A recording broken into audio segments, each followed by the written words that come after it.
What's up, horror fanatics? Welcome back to my channel.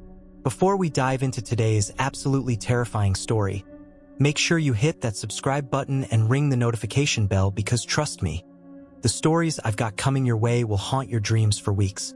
So guys, imagine this: you're walking down a deserted street at night. The only source of light comes from a single streetlight cutting through the darkness. You're just passing under it, and ahead of you is nothing but pitch black darkness. You look back, craving just a little bit more of that light, and you turn around. But there, hiding behind that streetlight, you see a figure watching you. Is it a man? A woman? Human? Or something else entirely?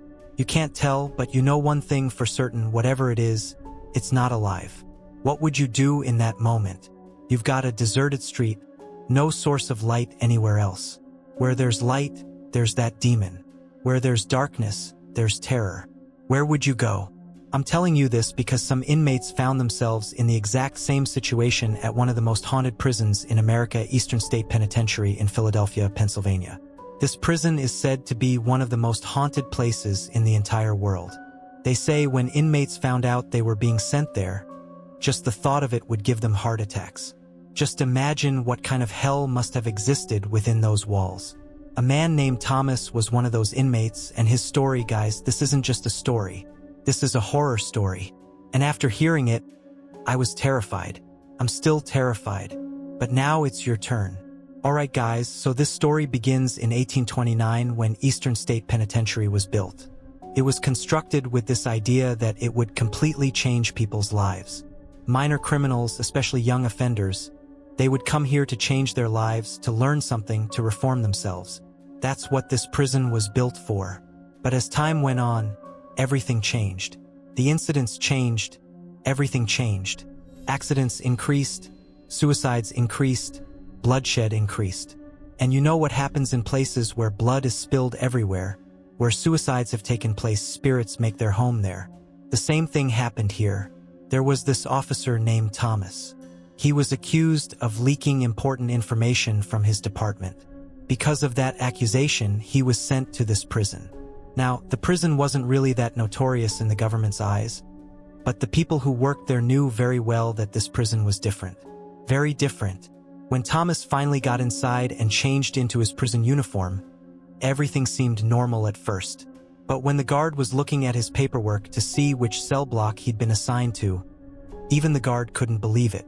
It seemed shocking to him.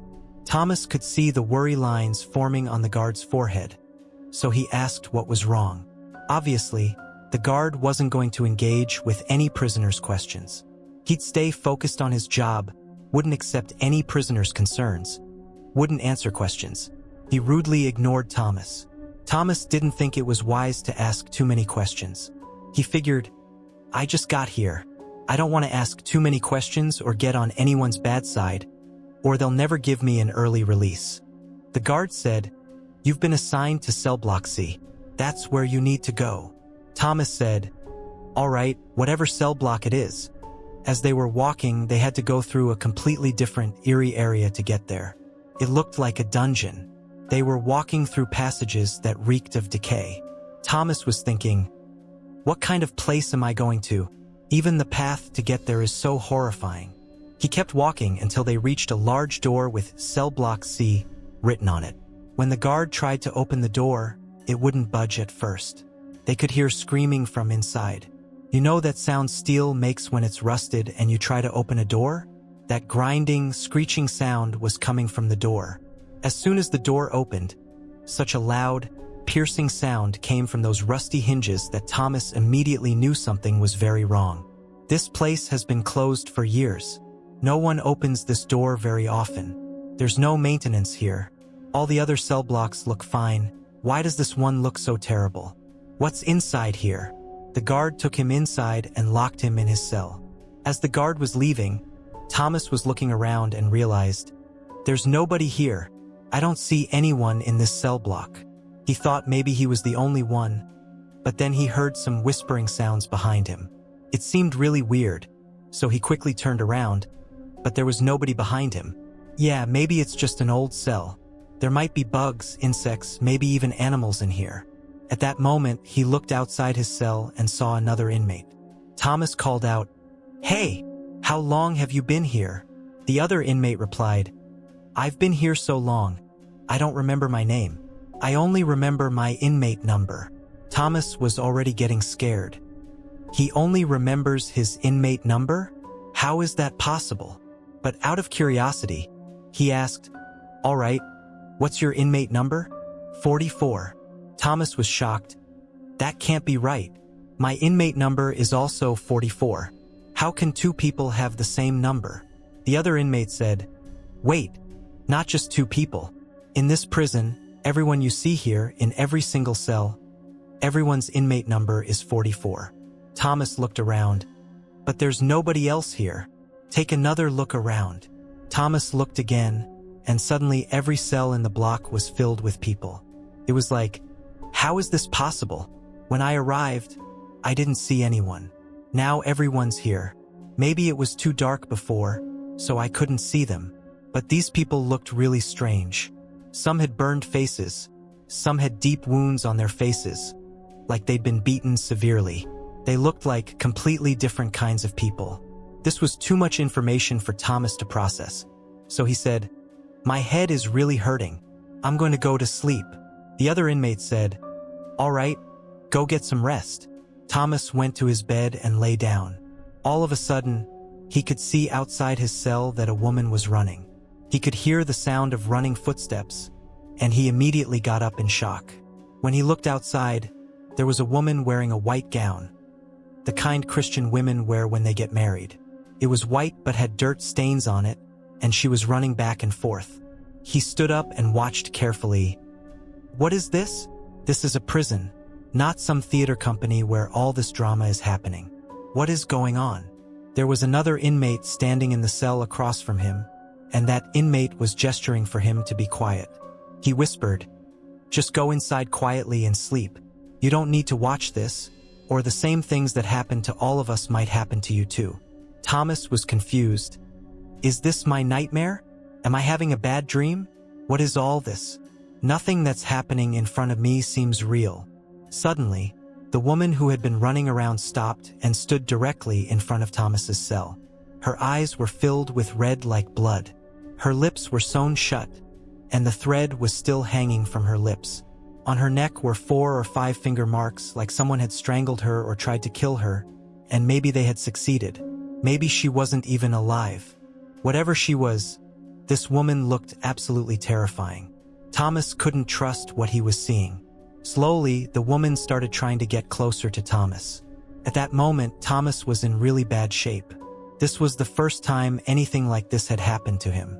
As she took steps toward Thomas's cell, all the other inmates started banging their heads and hands against their cell doors in excitement, happy that what had happened to them was about to happen to Thomas too. They wanted him to suffer, or they wanted something to happen to him. They just wanted to watch his torment for their entertainment. Thomas ran toward his cell door and tried desperately to open it, but the door wouldn't budge at all. He was thinking, what do I do now? He was sweating profusely. Sounds were coming from everywhere, from all the inmates, and he had closed his eyes tight, refusing to open them. He finally gathered the courage to open his eyes, and nobody was there. Everything was completely quiet. He got up and went to his cell door. He looked around, nobody was visible. He couldn't see any inmates. No bride in a white gown was visible. Everything was peaceful everywhere. It seemed like he was completely alone in that entire place. A little bit of moonlight was coming through a small window. Then he noticed there was a book under his bed.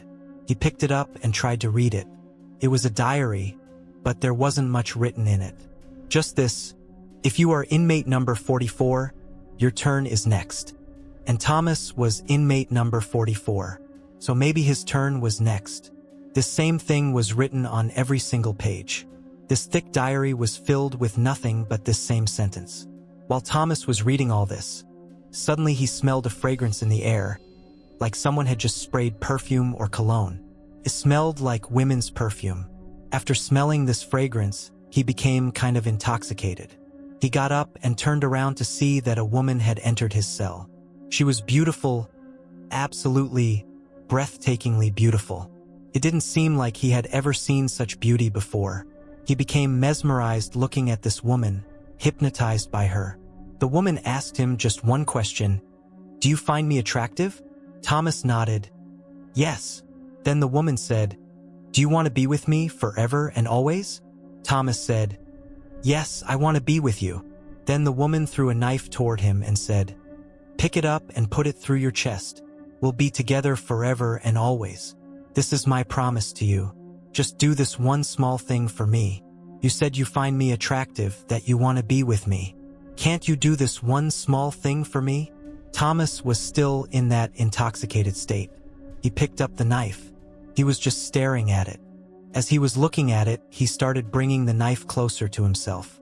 Suddenly, he snapped out of it and threw the knife down hard and started screaming, "What are you doing to me?" Then he looked carefully at her face. He realized, this woman who looks beautiful now, this is the same woman who was running around here a few hours ago. This is the same woman whose eyes were bleeding. This is the same woman whose lips were sewn shut. She has finger marks on her neck too. She can't be alive. I need to bring myself back to reality. He came to his senses and started screaming loudly for the guard. He screamed for at least half an hour, and the woman was standing right behind him the whole time. The guard came and Thomas said, "This woman standing behind me wants to kill me." The guard said, "There's nobody behind you." He turned around. Yeah, nobody was there. Thomas said, "Okay, she comes and goes. I understand this whole game now. These inmates around here don't want anything good for me either. When this woman was in front of me trying to kill me, they were all celebrating." The guard said, "Wait a second. What inmates around here? This entire cell block is empty. You're the only prisoner here." Thomas said, "No, that can't be. There are lots of inmates around here." The guard said, "There's nothing like that. You're the only one living here." Thomas said, "Then who were those people I was talking to? Who was that woman who keeps wandering around here? Who was that woman who was just sitting here in front of me?" The guard said, "What happens to people after they come to this prison? Why do they start talking like this? They start saying these things, and then they can't stay here very long." Thomas said, "If you know that people can't stay here very long, then don't make me stay here tomorrow. Move me to a different cell block right now. I can't spend another night here." The guard said, "All right, fine. I'll see what I can do in the morning. First, I'll contact the court to get you transferred from cell block C to another cell block A or B, somewhere around there where the other inmates are." Thomas said, "Okay, I'll wait, but if I call for you, please come." The next day came. The guard went to his supervisor and said, "This Thomas who we put in cell block C yesterday. He was saying that a woman came to him and told him to stab himself in the chest with a knife and come with her. All this was happening to him. Don't you think we should move him somewhere else? He was saying there were other inmates there too, the same thing everyone else who comes here says. But this time, maybe we should be a little more careful because everyone who comes to this prison can't stay here for more than 2 or 3 days. Let's transfer him to cell block A or B. I'll see which one has more space available, and I'll try to put him there." The senior guard agreed to this because he was also experienced. Everyone who comes here dies within 3 or 4 days or goes to a mental hospital and goes insane. The guard opened the door to cell block C and went inside. As he reached Thomas's cell and opened the door, he saw Thomas's body lying there. The knife was exactly here on his chest. And this wasn't shocking to the guard because this happens to everyone.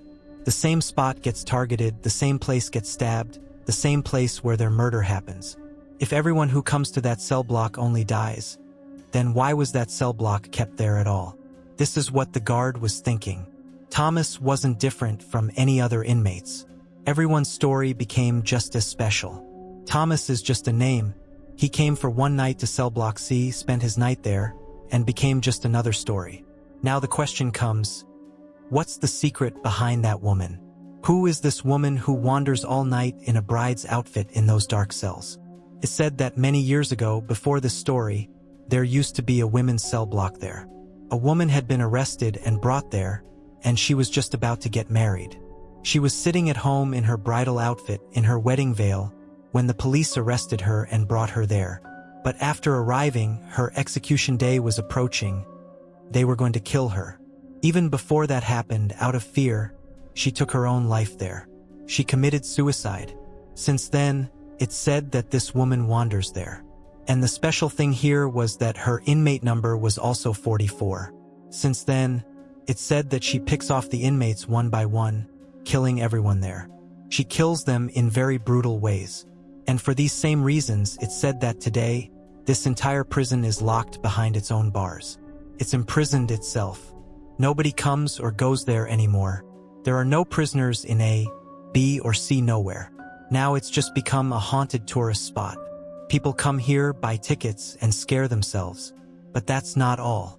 It's said that even today, anyone who wanders around cell block C feels a chill in the air. It feels like someone's footsteps can be heard. And I'm not making this up. There are many certified websites on the internet where we researched this story from. You can find them too if you search on Google about this. It's said that even today, if that place were converted back into a prison, the same history would repeat itself, the same things would happen again. That's why only tourists are sent there, and only during selective time zones from morning to evening. Nobody can go there at night for obvious reasons. At the end of this video, I want to tell you what I said at the very beginning. If you see light somewhere, there might be someone hiding behind that light to kill you or to control you. Don't follow the light. And don't be afraid of the darkness either. It might be that you can live most peacefully in that darkness where you're most afraid, rather than in that light where you think you're safe. The same thing was here, and you can see the same thing in this story too. That's why they say, wherever you go, always learn its history first. Wherever you go, don't mess around, because there might be things there that don't like jokes at all, that don't like being disturbed at all. Stay alert around such places. I'll see you in my next video. Thank you so much.